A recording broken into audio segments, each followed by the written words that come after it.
So the election is over, and one of the things I've talked about for the past year here at Pondering Politics is that I want to have conversations with interesting people in this space. And man, I bagged a good one. I've got Brian Tyler Cohen, host of No Lie with Brian Tyler Cohen, and a founding member of Chorus Media. And I believe, Brian, if I'm not mistaken, you are now part of the Crooked Media franchise. Did I say that right? I am now. My podcast, No Lie with Brian Tyler Cohen, which is a once weekly podcast, is part of the Crooked family. So trying to sprinkle stuff everywhere if I can. Well, and I should also say one thing that I omitted to mention, and you might want to brush your shoulder off for this one. Number one New York Times best-selling author, Brian Thanks. Tyler Cohen as well. What's going on, man? I'm doing okay. How you doing? Man, I'm hanging in there as much as I possibly can under Yeah. the obvious circumstances. Obviously, we have a lot to talk about. I do want to start with this first before we get into the 2024 election and doing a bit of an autopsy on that, which I think that that's an ongoing process. But I do want to talk about you for just a moment. So, can you, obviously, most people know who you are. You have more than 3 million subscribers on YouTube. You are a huge voice and a big face in the progressive media ecosystem to the extent that we have one.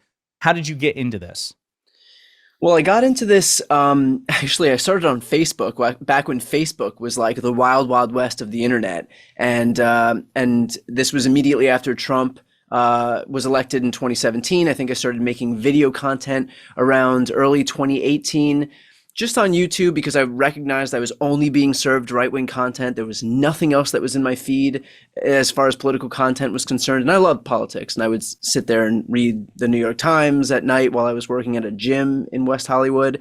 And just figured I would start shooting stuff. And I kept my head down and just worked quietly a lot, day after day, and grew my presence on Facebook. Then saw that YouTube was like kind of burgeoning as a platform and put my content onto YouTube and just posted every single day. At first it was for, just tens of people and then hundreds and then thousands, but it was just a long slog to get to the point where I'm at now.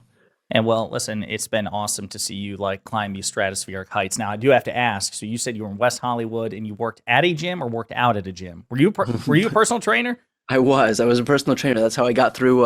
That was my first job, like getting me through college and moving out to LA was just personal training.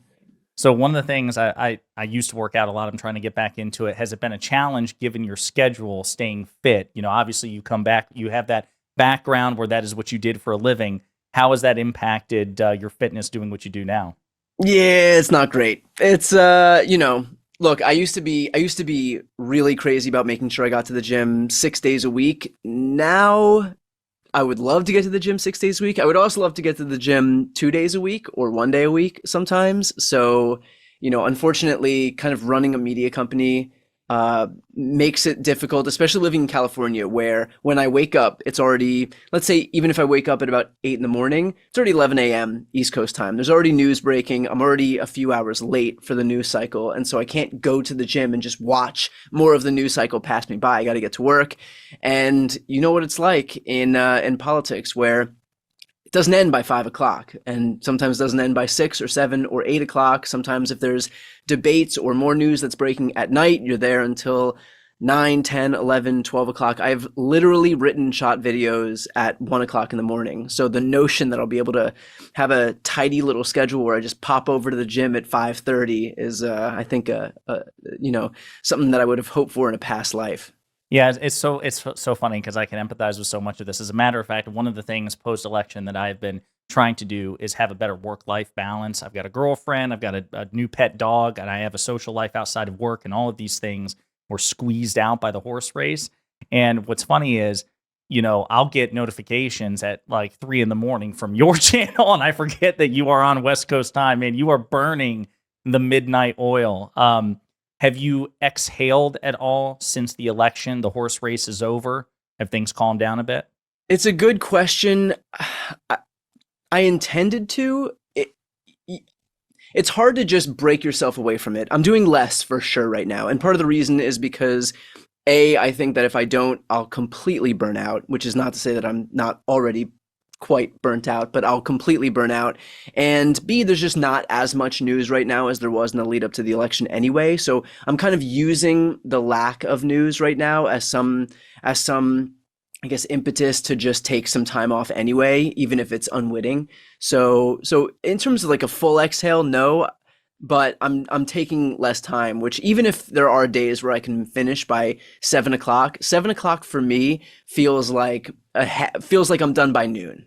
Right. That's a half work day for you. It's Right. funny. Like, so I said, I'm trying to make some time, and it seems like there's a bit of a curse that I'm starting to experience every time I'm away from my fucking computer. Something happens. So, President Biden pardoning Hunter, Kash Patel being officially named FBI director. Have you Yeah. found yourself in that situation where, damn it, you slip out, you're going to go grab a bite to eat, you're going to go on a date, and then your phone is blowing up the whole time? So in July, this past July, I think I had worked something like 6 months straight without a single day off, and I had just been going and going and going, and um, things were kind of bleak in the lead up to the election. It was a little bit quiet, and I was like, I'm just going to take 2 days off, Saturday and Sunday, go out to Palm Springs, visit some friends out there, and give myself something of a weekend. And again, it had been like legitimately 6 months. I work 7 days a week, usually 12 to 16 hours a day. And I was like, I just need 2 days just to catch my breath here.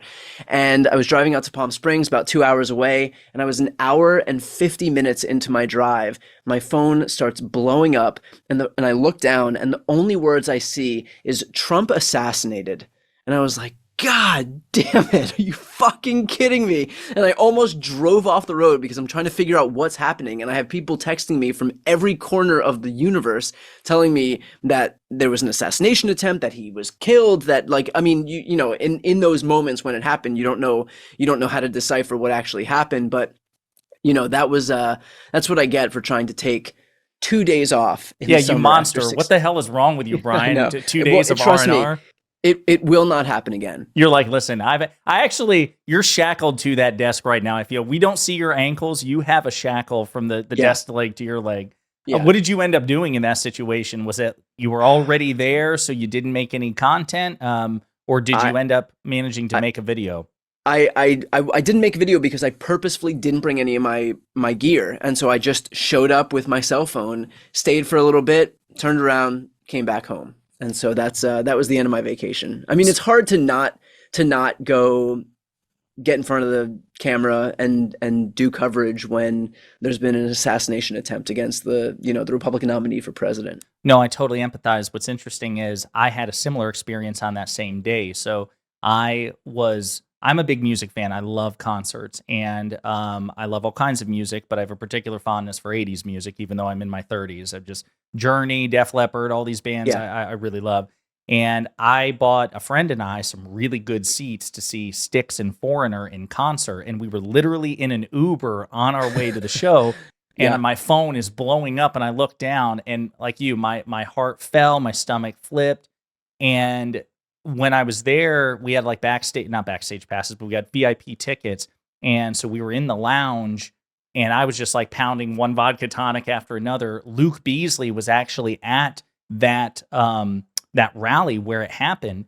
And so he called me, and then I got through like 3 songs, and I told my buddy, I'm like, hey, I got to go. You enjoy the rest of this, please stay, but I've got to peace out. And thank God he understood. So I totally can empathize. Yeah. Yeah. Well, that's what we get. That's what we get for trying to enjoy ourselves for but a fleeting moment. I know, for real. I mean, and what's interesting is, it's obviously a labor of love. Yeah, you work nonstop. We see it on your channel. Do you expect that now that the election's over, even though you haven't really exhaled, do you expect that that's going to change, or because these confirmation hearings are coming up, is Brian Tyler Cohen still going to be looking forward to a 7-day work week? Yeah, I think it'll always be a 7-day work week. There is some onus on me right now to make sure that I can have some semblance of a work-life balance. So I'm going to figure that out, which might be just something I'm telling myself. But in any case, there will be 7 days a week, but we'll figure out some way so that I'm not working until 1 o'clock in the morning, hopefully. But at least in this period where I know things are quieter right now, I'm going to try to use this to refuel and to kind of take my own medicine here, which is just to give myself a break so that we come into this this next 4-year period refreshed. Well, Insofar as we can be refreshed. I was gonna say, so you say that, and yet New York Times best-selling book. You just dropped a book a couple of months ago. I've read it. It's called Shameless. So here you are. You're writing books. I believe I read in an interview or heard in an interview that you said that you were an English major in college, and I you've always was, had, yeah. yeah. So has it always been an aspiration to be an author? It was actually I had been approached a couple of times to write a book, but I grew up as an English major. I got my degree in at Lehigh, where I went to college out in Pennsylvania, and I had such reverence for the idea of writing a book and for authors and the work that they do, that I didn't want to take it on and fail, because it was very much kind of the peak of the mountain for me. Like I just it's always something that I'd want. It had been a life dream of mine for a long time to do it, but if you do it and you kind of and you shit the bed in any kind of way, then that's that kind of pops the bubble, right? And so I had been approached a few times about writing a book. Every time I denied meetings, denied the opportunity to talk to publishers or whoever it was, and this time, the idea for the book Shameless that I wrote was something that I had been sitting with for a long time, and when I had the opportunity speaking with the publisher over at HarperCollins, they were super receptive to it and kind of gave me the green light right there on the intro call, and I was like, all right, let's do it, and just hope it doesn't fail. And it obviously did it. Again, #1 New York Times best-selling book. It had the foreword written by Jamie Raskin, who is perhaps my favorite U.S. Congressperson. Yeah, what's funny about Jamie is I from the second I got the green light for the book, I wanted Jamie to write the foreword, and I was more nervous. I think the two times in the last 10 years that I was most nervous, one was when I was sitting down in the White House waiting for President Biden to come in and just hoping that I could get through that first question, because once I can get through the first question for the Biden interview, I'd be like, sky's the limit. I'm all good. You get those jitters out, and so I just had to get the words out of my mouth in some semblance of a way that made sense, and I'd be good to go. That was very nerve-wracking, to be basically in the center of the universe there. But the second was the phone call where I had to ask Jamie if he would write the foreword for the book. And I purposefully waited as long as I could, because I figured that if he said no, which I kind of thought might happen, that I wouldn't have to sit with it for as long. So instead of asking him, I don't remember when this all took place, but instead of asking him in May, I was like, all right, well, if I ask him in May and he says no, then that's just more months that I have to sit with his rejection. So I'm just going to ask him in September. The 11th hour. Yeah, the 11th 2 hour. days before it goes to publishing. I mean, I think I gave him a month. I think I gave him 4 weeks, and his foreword was actually the last part of the book to come in, because I waited so long, because I just figured I don't want to have to sit with the rejection of Jamie saying no any longer than I have to. But luckily he said yes, and he wrote a really generous foreword, and it was great. I mean, it's great to have his name on a book that I wrote. So. No, it was a brilliantly written foreword, a brilliantly written book, and we should say, let's talk about the premise of the book, because obviously it's going to feed into the rest of the conversation. The way I would describe it, and I would invite you to do it as well. The whole book is talking about, #1, the asymmetry in the media. #2, how the Republicans cynically, calculatingly created their own information ecosystem, which is paying dividends. And #3, the shamelessness, thus the title, with which they employ it. They do not care about double standards. They do not care about allegations of hypocrisy. They can say one thing on Monday. You can call them out for it on Tuesday. They'll either laugh in your face, deny they ever contradicted themselves, and then they're going to say something totally different on Thursday. So it's really, the way I look at it, as an autopsy of that phenomenon. Yeah, I mean, look, I think a lot of what I spoke about then is kind of bearing itself out right now, unfortunately, but I've been calling for the Democratic Party to embrace and cultivate independent progressive media for a long time, knowing full well that that's where the majority of persuadable Americans are, and our refusal to have done that over the years is bad enough, but to have refused to do it in the face of Republicans opting to do it is what makes it all the more egregious, because look at the way that that's paid dividends for them. I mean, look at the way that they have Fox, Newsmax, OAN. They have Rumble. They dominate on YouTube. They dominate on Instagram. They dominate on Facebook. They dominate on every social media platform except left-wing content creators have a slight edge on TikTok, which is crazy to me because these are the youngest people. And when you have one political party in the Democrats who's advocating for issues like climate change, protecting abortion rights, expanding healthcare, preventing gun violence, we should be winning 90-10. And the fact that Republicans even have brought it up to, I think there's a 6-point difference between left-wing creators on TikTok and right-wing creators on TikTok. The fact that it's even that close is a damning indictment of our inability to really cultivate the creators that we need on these platforms. Well, and I know you're working, and we're going to come to that. You're working on a new initiative, both informally and formally, to kind of, at least attempt to correct that asymmetry. What's interesting to me, or one of the many interesting things about this to me, is that it seemed like, so I use President Biden as an example, whom you interviewed, which, by the way, again, amazing. 2022, you sat down with the most powerful man in the world, and you got to chat with him. I actually vividly remember, I don't know if it was the teaser, because your channel posted a teaser. I remember it seared into my memory. I remember exactly where I was. And it was a pretty badass shot. It was that West Hollywood influence there, Brian. You were walking in, you had your suit, the camera was behind you. I believe the door to the Oval Office swung open itself.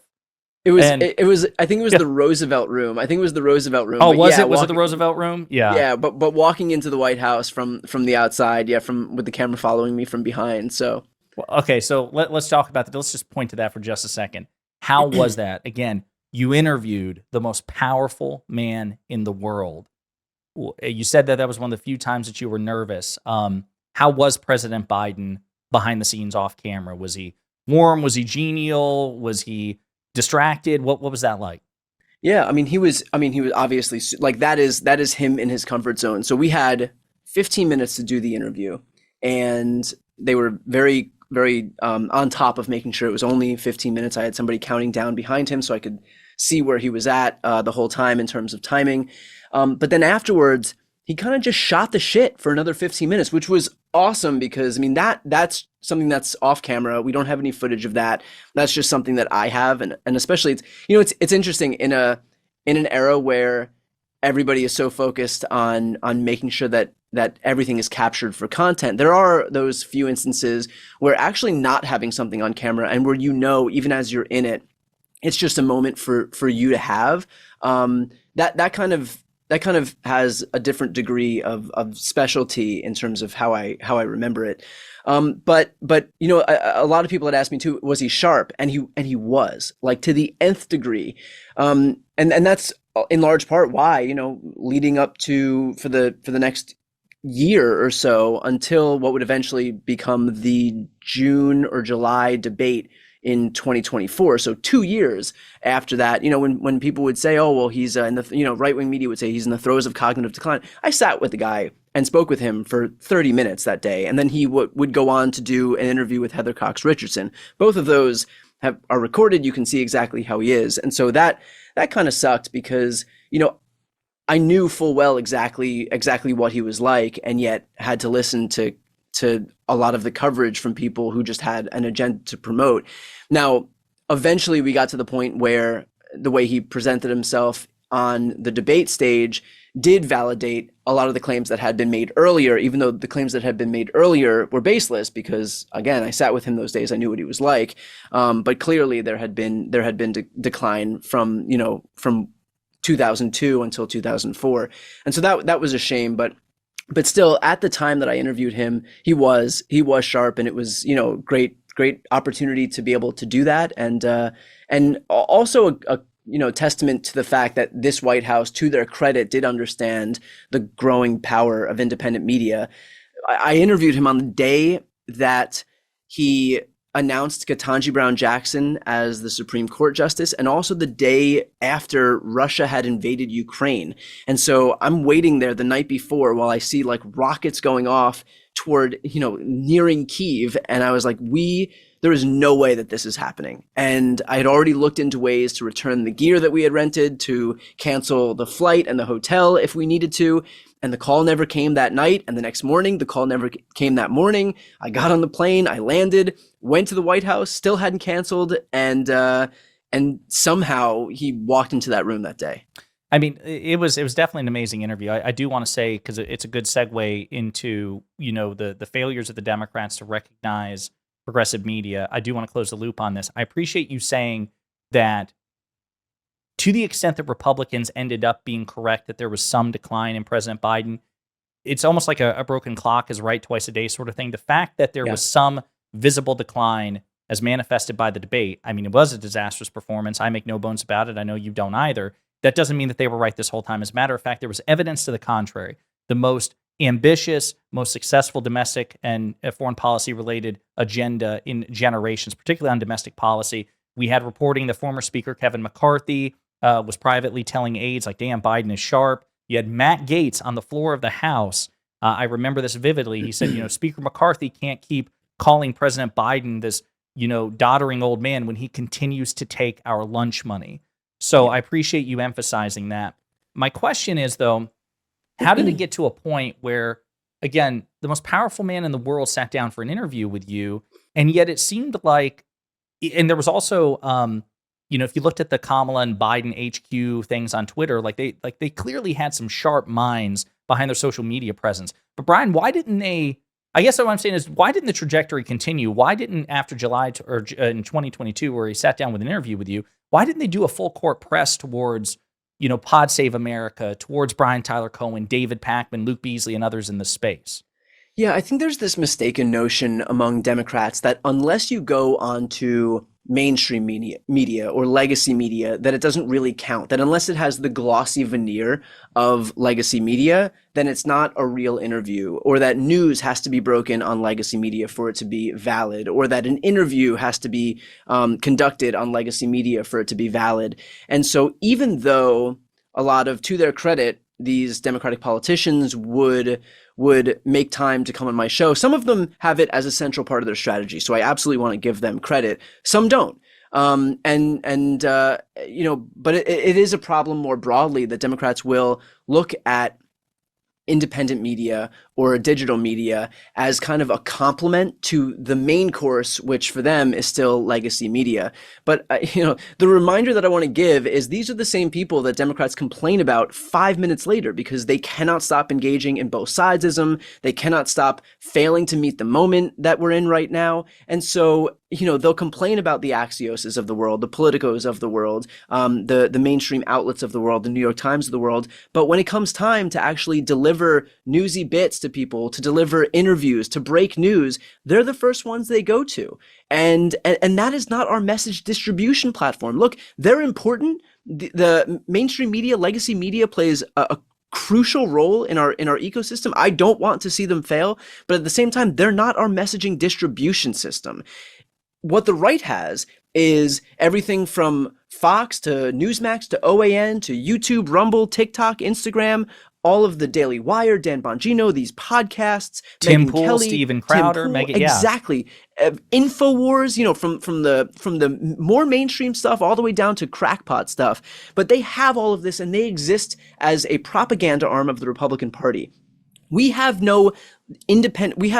Democrats fail to embrace independent progressive media as a messaging distribution apparatus in the same way that Republicans have embraced all of their outlets as an apparatus of the Republican Party. When was the last time that you heard Republicans break news on CNN or NBC or ABC or the New York Times or Washington Post? Doesn't happen. They go on Breitbart. They go on the Daily Wire. They go on these shows. They sit down for interviews. They go on their own podcast. They basically supplement their own media ecosystem with news. And that's how they grow that media ecosystem that will then turn around and do the work for them all year round.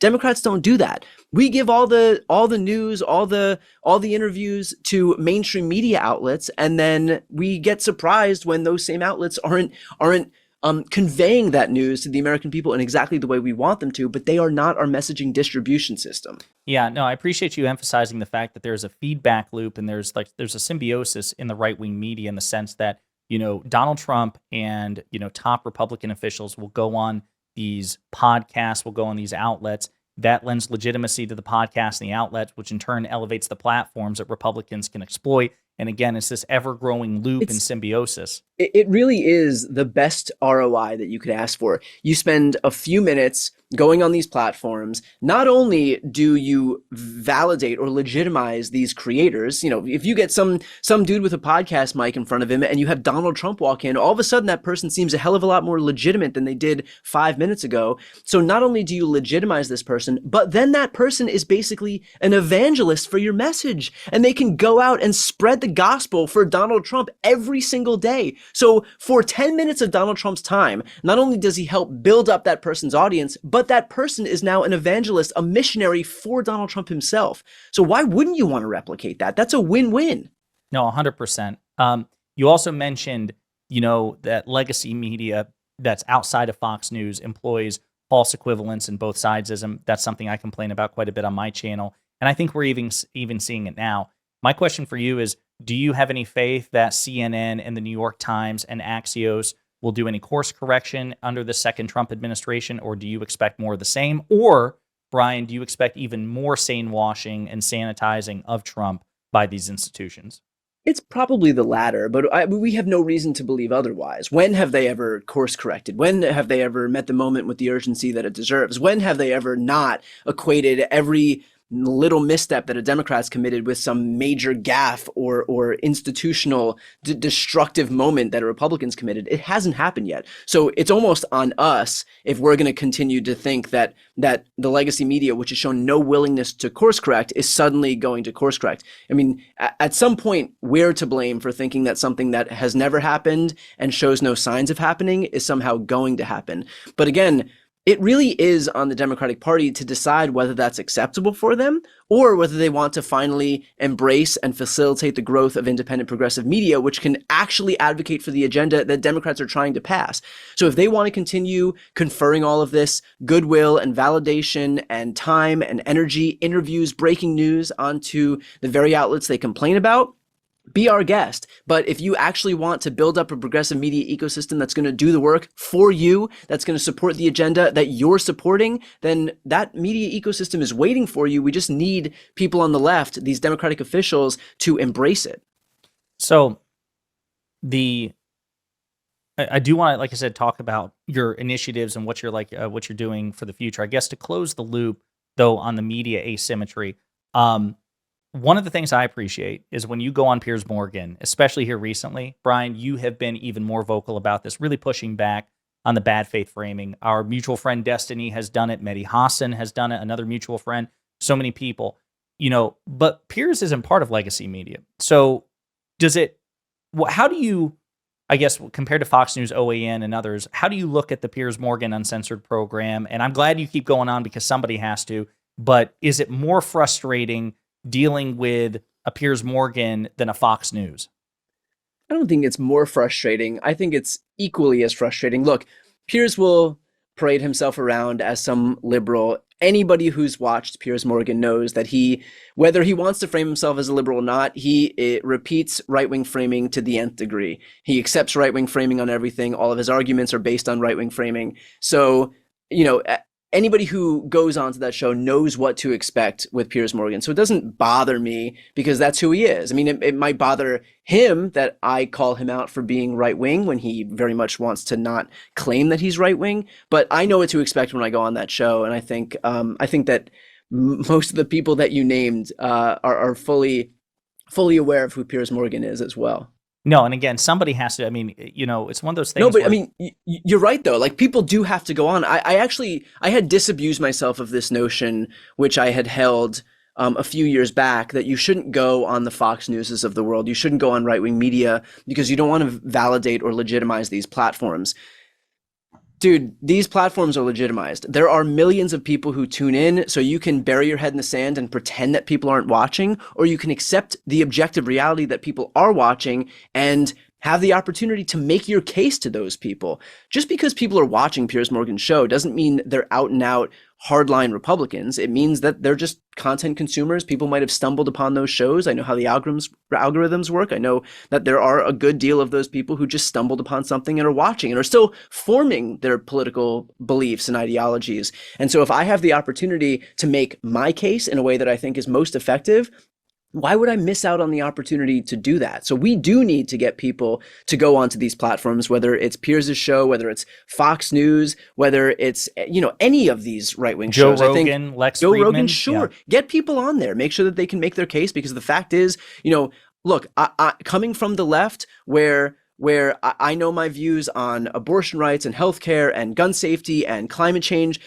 I'm perfectly content to defend all of these positions. So I think that there's very little risk actually in going on these platforms if I know that the vast majority of Americans already agree with me on the positions that the Democratic Party more broadly espouses. So I just want to say, to close the loop on that particular thing, I will say a secondhand source of frustration for me from your most recent appearance was when you had to deal with Kevin Roberts, president of the Heritage Foundation. I'll say this, what a smug prick when he had the audacity to say to you, you sound like a sore loser. It's like, I'm sorry, aren't you part of the MAGA movement, which quite literally tried to stage an insurrection? We accepted the results of the election. We committed to a peaceful transfer of power. You motherfuckers, are the embodiment, the poster children of sore losers. And he had the audacity to just look you in the face and smile and say, you sound like a sore loser, Brian. Well, that's the cognitive dissonance on full display. These people, for them, history begins today. And they don't look at anything that they've done for the last 4 years, which includes an entire campaign predicated on this bogus notion, this straight up bullshit lie that Donald Trump had won the 2020 election, that they duped all their marks, who they talk to on a daily basis, in their audience, their supporters, into believing this bullshit. But in reality, they knew the truth. We know that Fox knew the truth. We knew that all of these former White House officials, these Trump campaign officials, they all knew the truth. Their goal was to dupe their own supporters, because, Republicans will say that they have disdain for the Democrats, but in reality, there's nobody that they have more contempt for than their own base. Well, I mean, you said it. It's almost like they're shameless, right? Which leads you right back to your book. So a couple of things before we get to the future. As far as the 2024 election is concerned and kind of the implications of that, I'm curious what you think, because I've got two minds of this. Obviously, all the things that Donald Trump has promised are truly an authoritarian dystopian hellscape, and that's a really bad path before us. But I'll be honest with you, I'm also concerned, Brian, that he just got elected simply to kill the investigations into him, and he plans to fuck off for 4 years. And he manages to navigate his way through this political minefield in such a way that it will leave Americans with a taste of, I want more MAGA. So the way I look at it is a Trump victory is a disaster no matter what happens. Either he screws everybody over in the short term and perhaps the long term, or he leaves in such a way with his Teflon Don good luck that we have to deal with J.D. Vance for 8 years. So have you considered that possibility too, that Donald Trump somehow manages to sidestep with all of his cosmic good luck any true politically ending scandal for him in the MAGA movement, and that we're actually going to have to be dealing with MAGA for the rest of our freaking lives? Well, I haven't contemplated the prospect of dealing with MAGA for the rest of my life yet. I'm going to try to give myself at least some grace here. But what I have contemplated is this notion that regardless of what happens, let's say Donald Trump implements tariffs on day one, prices for everything go up, there is a right-wing media ecosystem that exists to create whatever reality they want to create that is most beneficial to somebody like Donald Trump. And so price of eggs goes up, let's say it doubles.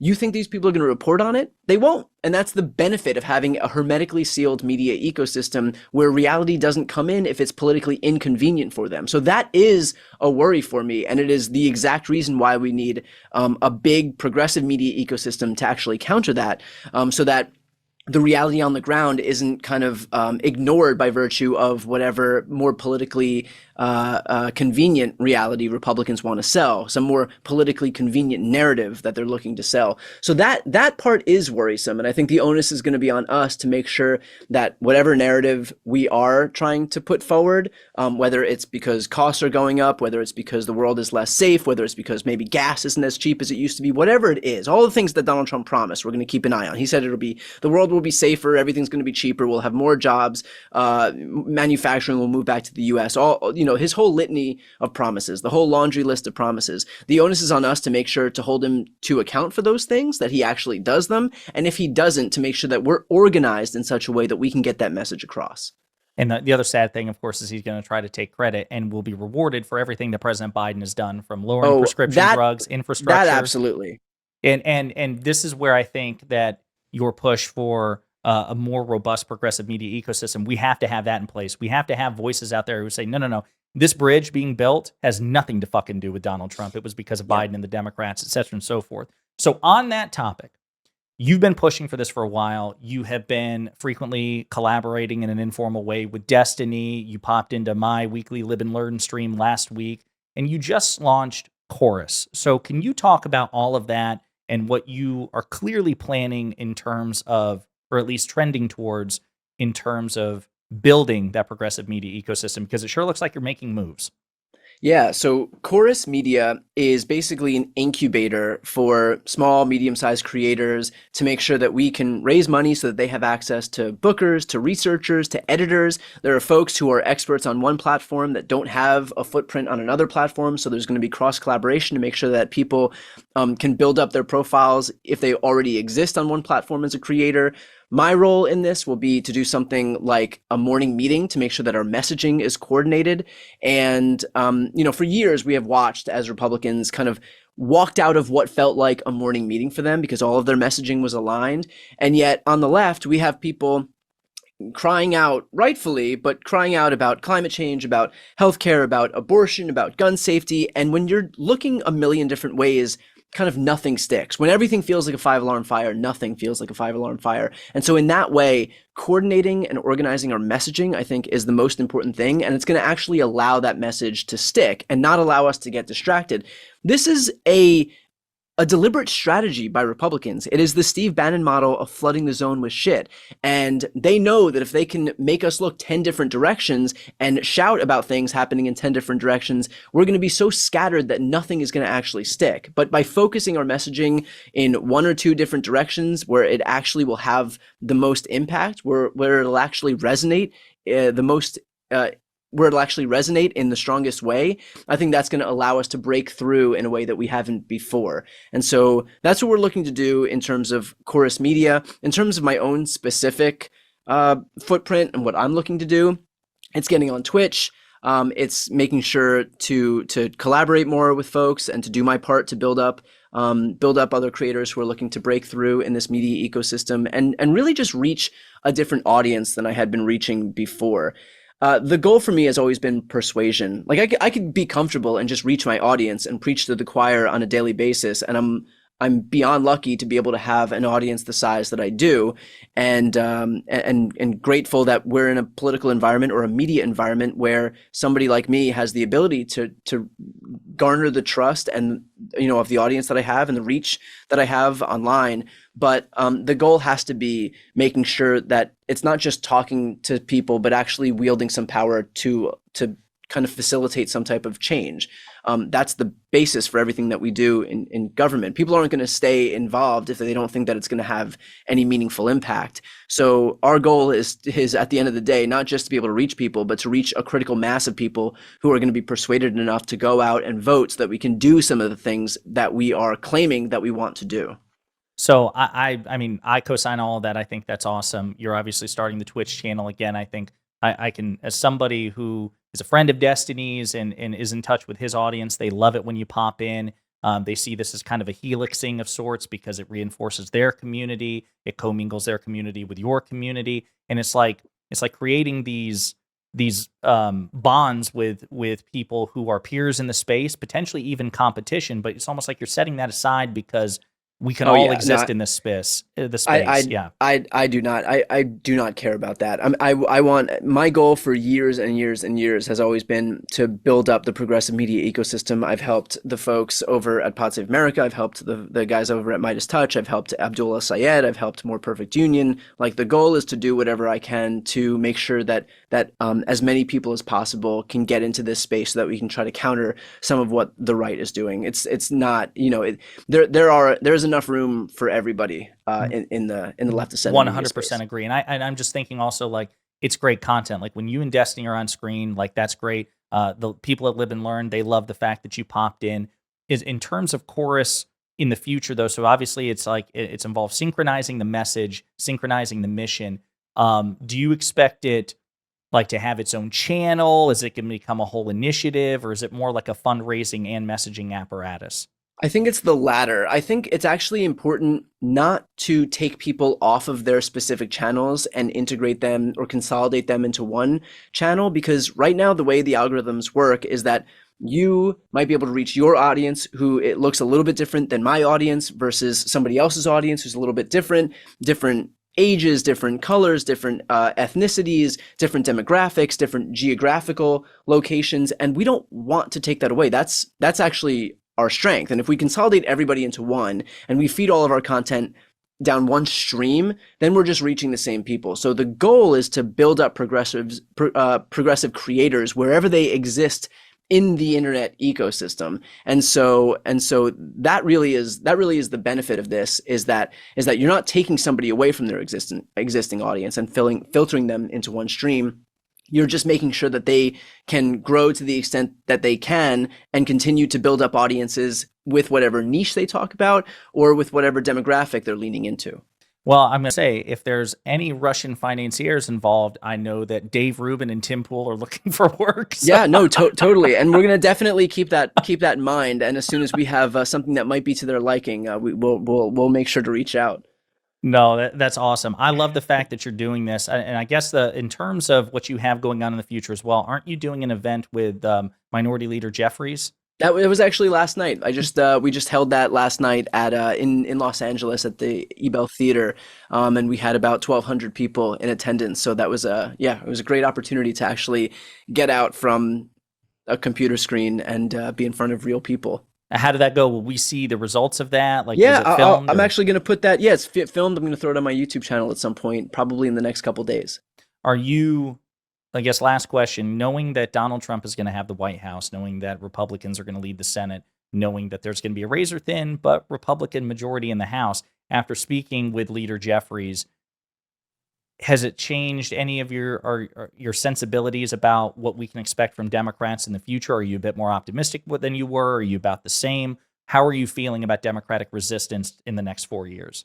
You know, I think I'm withholding judgment to see what actually happens when we get there. I think, we can talk all we want about what Democrats will do, but I think what's more important is to wait and see what Democrats actually do. What I'm making clear in the lead up to this transition period is that there is an appetite for Democrats to be able to fight back, not to confer some degree of goodwill onto Republicans in hopes that it'll be reciprocated. We already know time and time again that Republicans do not reciprocate Democrat offers of goodwill. And so we need people who are going to be there, who are going to fight, and who are not going to bend over or defer to norms in hopes that Donald Trump does the same. 100%. That's what I want to see as well. Brian, listen, man, I appreciate it. I love what you're doing. Huge fan of your work. Looking forward to the work you're doing in the future. And hopefully we survive these at least next 2 years, because there's a midterm coming up, right? We have a chance to take back one or both chambers of Congress, but I am looking forward to see what you do in the meantime to strengthen that progressive media ecosystem. Well, I appreciate that, and thanks for the work that you're doing in terms of helping grow it. Appreciate it, man. Thank you.